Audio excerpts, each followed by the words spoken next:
Allez, bonjour les amis, une petite vidéo, une nouvelle vidéo sur une BMW, un série 525D E60, un modèle de 2007. Je vais vous montrer aujourd'hui comment on procède pour changer la vanne EGR parce que j'ai des petits problèmes d'émissions de gaz élevées. Donc c'est pas faute d'avoir fait quelques modifications là-dessus, hein. On a changé le turbo, on a changé le collecteur d'échappement, le filtre à particules. Mais bon, à chaque fois que tu changes une pièce, il y en a une nouvelle qui arrive. Donc voilà, là aujourd'hui c'est l'heure de la vanne EGR. Donc pour vous expliquer rapidement, pour ceux qui ne me connaissent pas, je vous le rappelle, la mécanique et moi à la base ça fait deux. J'ai appris la mécanique pendant le confinement. Donc à défaut de dépenser des milliers d'euros sur internet, enfin pas sur internet pardon, mais dans un garage, et ben je regarde des tutos sur internet pour avoir des idées, des grandes lignes. Et puis bah, je me lance dans l'aventure. Donc on a déjà fait des Renault, on a déjà fait des Seat, on a déjà fait quelques voitures. Là aujourd'hui c'est autour de la 525 de ma femme. Donc voilà, je vais vous expliquer rapidement comment on fait. Attention, je le rappelle, hein, je ne suis pas un mécanicien professionnel, je suis un amateur. Mais voilà, comme tout le monde, j'aime bien faire quelques économies tout en prenant soin de ma voiture et en essayant d'acheter au mieux des pièces d'origine. Donc là, la vanne EGR, j'ai la chance d'avoir un compte professionnel chez un distributeur qui s'appelle la SMAG. Donc ça m'a coûté une centaine d'euros. On peut trouver moins cher sur internet, mais il faut rajouter la livraison et il faut attendre des fois 3-4 jours, peut-être une semaine de plus. Donc là j'ai préféré payer 30 balles de plus à la SMAG pour pas les nommer. Et j'ai eu la pièce, je l'ai commandée hier après-midi à 17 h, je l'ai eu ce matin à 11 h. Donc voilà, je pense que niveau rapidité, on peut pas faire mieux. Après voilà, celui qui a un peu de temps, bah, il passe sur internet, Oscaro par exemple, ça marche très bien, ou Autodoc, ou plein de trucs. On fait pas de pub, mais voilà, ça peut se trouver. Donc, pour vous expliquer rapidement, vous enlevez le cache moteur qui se trouve ici. Donc vous avez 1, 2, 3, 4, 5 petits écrous qu'il faut dévisser. Donc bah voilà, hein, prenez votre tournevis, vous dévissez 1, 2, 3, 4, 5. Là, c'est pas mimimati, mais presque. Hop, vous enlevez le cache. Vous allez poser ça sur le côté tranquillement. Et là, vous arrivez sur l'engin. Ouais, ça peut faire peur quand on connaît rien, mais bon, à force de le pratiquer, on s'y habitue. Donc, la vanne EGR, les amis, elle se trouve ici. Là, ici, vous avez la vanne EGR, donc c'est tout ce qui fait le système de filtration des gaz d'échappement. A contrario, ici, vous avez le débitmètre d'air pour le turbo. Donc voilà, les deux sont des pièces très importantes et quand l'une est cassée, forcément, ça endommage la voiture. Donc, pour vous expliquer comment on fait, il y a plein de petites étapes. Évidemment, je l'ai fait juste avant la vidéo, mais j'ai encore la pièce d'origine toute dégueulasse et j'ai la pièce neuve qui se trouve juste là à côté. Vous voyez, ça c'est la neuve. On est sur une pièce d'origine, hein, c'est du Pierburg. Pierburg, c'est monté sur BMW à la base. Donc voilà, la vieille, celle encrassée, se trouve ici. Donc vous avez ici un petit tuyau qui est branché, enfin, qui est juste clipsé sur la vanne EGR. Donc vous l'enlevez. Là ici, vous avez une petite fiche, pareil, c'est un capteur. Donc vous venez tirer dessus et il s'enlève. Il n'y a rien de très compliqué. Et ensuite, ici à la base, vous avez une vis. Donc vous avez une vis ici et vous avez deux vis qui sont juste en bas, juste en dessous. Donc vous les dévissez dans un premier temps, c'est du Torx de 30 ou 40. Donc vous levez la petite languette ici en métal avec un tournevis plat, vous la levez et ça vient débloquer votre durite que vous pourrez enlever. Une fois que vous aurez enlevé cette durite, vous aurez accès aux vis qui sont juste en dessous, donc elles sont vraiment accessibles, il n'y a pas de complications. Moi je m'étais pris la tête un peu avant justement parce que je suis pas mécano, donc j'ai cherché. Une fois que j'ai trouvé la solution, je vous la transmets. Donc je répète, vous enlevez le petit tuyau, vous enlevez la fiche, vous déconnectez la grosse durite ici. En gros il y a un peu d'huile qui passe et tout, je crois que ça s'appelle le reniflard, mais j'en suis pas sûr, à vérifier. Si quelqu'un sait, qui me reprenne, tout le monde n'a pas la science infuse. Donc voilà, vous enlevez ça, vous dévissez les trois vis. Une fois que c'est fait, donc je vous explique rapidement, vous avez enlevé les trois vis, vous avez dégrafé le crochet pour votre durite. Hop. Donc là, vous allez pouvoir l'enlever. Alors attendez, vous voyez là déjà le clapet de la vanne EGR, comment il est dégueulasse. Donc voilà, moi ce que j'ai fait, c'est que j'ai réussi tout à l'heure à faire tourner tout ça. Donc voilà. Donc là, cette pièce-là, évidemment, elle est dégueulasse. Donc je vais la nettoyer. Je vous remontrerai la suite de la vidéo juste après. Mais je vais devoir tout nettoyer quand même, histoire de mettre une pièce neuve avec une autre pièce qui est d'origine, qui a déjà 200 000 km, mais qui ne sera pas neuve, mais qui sera bien nettoyée. Donc voilà, ça pour les pour ceux qui ne savent pas, en fait la vanne EGR, quand elle est en fonctionnement, le clapet, alors attendez, on va essayer de trouver une solution.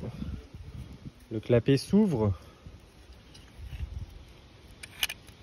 ou se ferme. Alors là je le fais d'une main, mais il peut être obstrué complètement. Et du coup c'est ce qui fait l'ouverture et la fermeture. Donc l'entrée et la sortie des gaz d'échappement. Désolé pour les mouvements.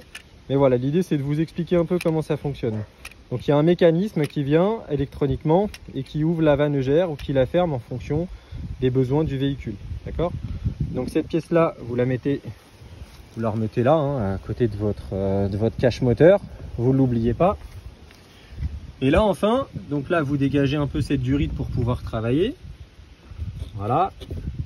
Au cas où, et c'est pas au cas où, c'est sûr, vous allez être gêné avec ce petit tuyau.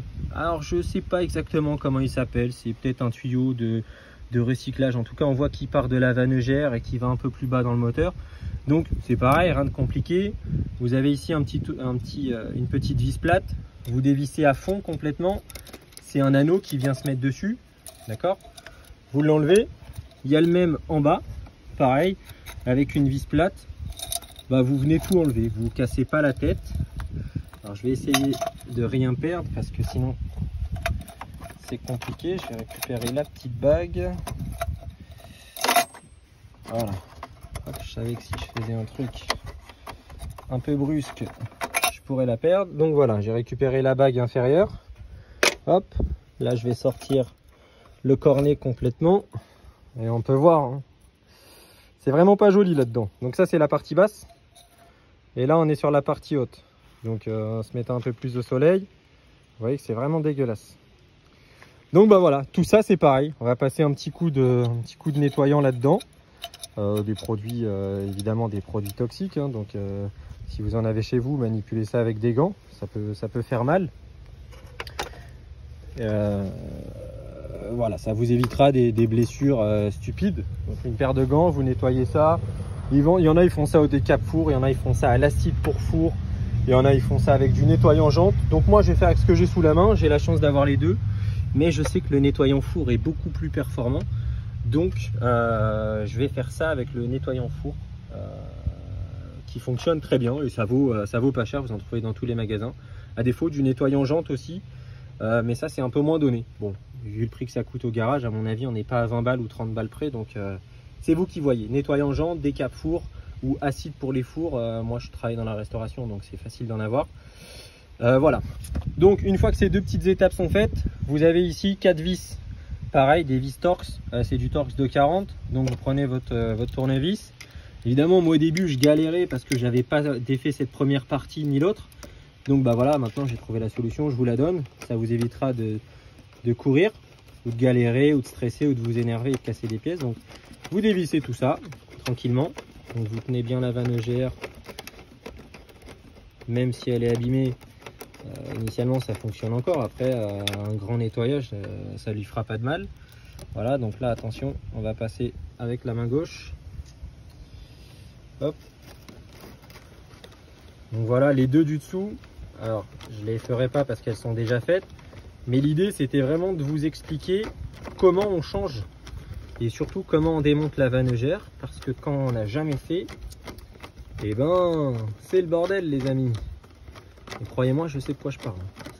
J'ai galéré plein de fois, j'ai pas forcément envie de mettre des milliers d'euros dans cette voiture parce qu'elle a quelques milliers de kilomètres, même si c'est celle de madame, il faut en prendre soin. Et voilà, la voiture, pour ceux qui connaissent, hein, les E60, ça a été fait à partir de 2003 jusqu'à, moi c'est un modèle qui va jusqu'à 2007. Donc voilà, faut limiter la casse. Bon, là les amis, je viens d'enlever la dernière vis. Voilà. Donc la vanne EGR, donc je vais récupérer la vis. Hop, elle est là. ma petite vis qui va aller avec les autres dans la boîte. Donc voilà, là j'ai récupéré la vanne EGR et j'ai les 4 vis. Bon, alors maintenant on va prendre une petite lingette parce que évidemment c'est bien dégueulasse. Voilà. Alors les amis, voilà la vanne EGR démontée. Vous avez vu, c'est pas un gros truc, mais c'est chiant. Et quand vous allez chez BMW, oui, j'y suis allé quand même. J'ai été les voir, leur demander ce que ça coûtait. Bah, la pièce, il y en a déjà pour 280 €, juste la pièce chez BMW, sans la main d'œuvre, bien évidemment. Et niveau main d'œuvre, je crois, on est à 120 € de l'heure. Donc je vous laisse faire le calcul, hein. Ils vont vous dire il y en a pour 1h30, machin, parce qu'il faut faire ci, il faut faire ça. Résultat des courses, tu t'en sors pour 400 balles, si tu as de la chance. Mais je voulais pas dépenser 400 balles. Et voilà, regardez la gueule de la vanne EGR dedans. Tout est dégueulasse, d'un côté comme de l'autre. Donc bah forcément, il y a un moment où ça marche beaucoup moins bien, comme dirait l'autre. Voilà, donc ça c'est l'ancienne. Je vais vous montrer la nouvelle, hein, pour faire une comparaison. Et là on a la nouvelle. Donc, regardez à l'intérieur, c'est le même. C'est le même. Regardez bien sur toutes les facettes. Voilà. Et en fait, moi, ce qui est mort exactement dans la vanne EGR, et ça, c'est le garagiste qui me l'a dit, moi, je ne pouvais pas le savoir tout seul. En gros, à l'intérieur, il y a une capsule ici. Et c'est cette capsule-là qui est morte et qui fait que ça a du mal à recycler les gaz d'échappement ou ça a du mal à faire fonctionner le moteur comme il faut. Et du coup, ça occasionne une perte de puissance. Alors j'arrive encore à rouler avec la voiture, mais en gros des fois pour dépasser une bagnole, c'est le bordel. Donc il y avait deux solutions, soit c'était la vanne EGR et il a vérifié, en gros il a pris un espèce de manomètre, il a branché ça là-dedans, il l'a foutu là-dedans, il a mis de l'air et puis il a vu qu'il n'y avait rien qui se mettait en pression, donc la capsule à l'intérieur elle est morte. Donc voilà la première option. Et après la deuxième option, c'est cette pièce là, c'est le débitmètre d'air. Donc peut-être que lui il est aussi défectueux, il doit pas envoyer le bon débit d'air, peut-être il en envoie trop, peut-être il en envoie pas assez. Donc je vais changer la vanne EGR, je vais remonter tout comme il faut, tout bien nettoyer. Et puis une fois que ça sera fait, je testerai le véhicule forcément. Et dans la vidéo je viendrai ajouter un commentaire pour savoir si oui ou non j'ai récupéré la puissance de la voiture. À savoir que c'est un 2,5 litres, donc ça développe 177 chevaux, c'est pas un gros truc, mais ça marche quand même. Ça fait 0 à 100 en 8 secondes 3. Ouais, c'est pas une Porsche, c'est pas une Ferrari, mais ça marche bien. Donc voilà, écoutez les amis, je reprends la vidéo juste après avoir tout remonté. Et puis voilà, je vous redonnerai deux, trois petites astuces si j'en ai trouvé, 2-3 petits conseils. Mais là tout de suite, je suis en train de penser, ici il y a un joint qu'il va falloir changer. Donc moi, j'ai eu quand j'ai acheté la vanne EGR, il y avait les joints avec. Donc vérifiez bien, surtout si vous achetez sur internet, que les joints de vanne EGR sont bien inclus dedans. Donc il y en a un qui va ici, donc c'est celui qui sera derrière les 4 vis, c'est pour faire l'étanchéité. Et il y en a un autre qui va sur la première partie que je vous ai montré, il est juste là.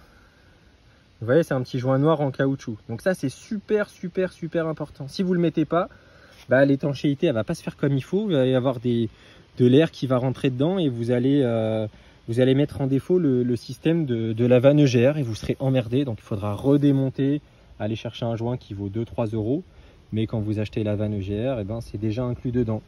Écoutez les amis, j'espère que ce petit tuto rapide de 15 minutes vous aura plu.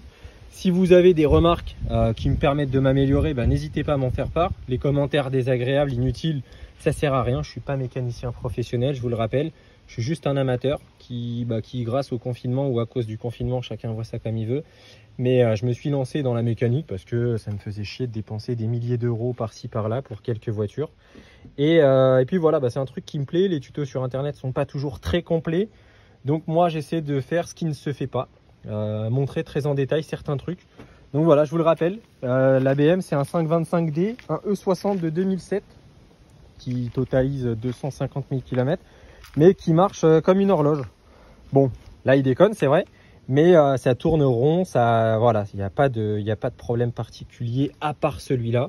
Mais voilà, c'est juste un petit détail, ça va me coûter peut-être 200-300 balles de ma poche. Mais ça m'évitera de dépenser 1000 € chez BMW par exemple. Voilà, parce qu'il y a beaucoup de garages qui ne veulent pas faire BMW justement parce que dès que tu changes un truc, il y en a un autre qui s'allume. Et il y a une loi qui dit que c'est le dernier intervenant qui doit payer les réparations. Donc tu vas chez Peugeot pour faire réparer ça, ils vont te dire oui, machin. Et puis tu vas avoir un voyant qui s'allume, ils vont te dire oui, mais c'est pas de notre faute. Et bah si, ce sera de leur faute parce que c'est le dernier intervenant qui est responsable du dit véhicule réparé. Donc ils veulent pas se mouiller. BM, c'est trop compliqué pour Renault, pour Peugeot, pour Citroën. Voilà, attention, je dis pas que les mécaniciens sont pas bons, hein. Les mécaniciens sont sûrement très bons, mais c'est l'enseigne qui veut pas prendre de risques inutiles parce que bah, forcément ça coûte des ronds. Écoutez les amis, je vous dis à tout de suite après avoir remonté ça. Et puis bah, bon courage à ceux qui vont se lancer dans l'aventure. Merci à vous et à très bientôt pour une nouvelle vidéo. Ciao!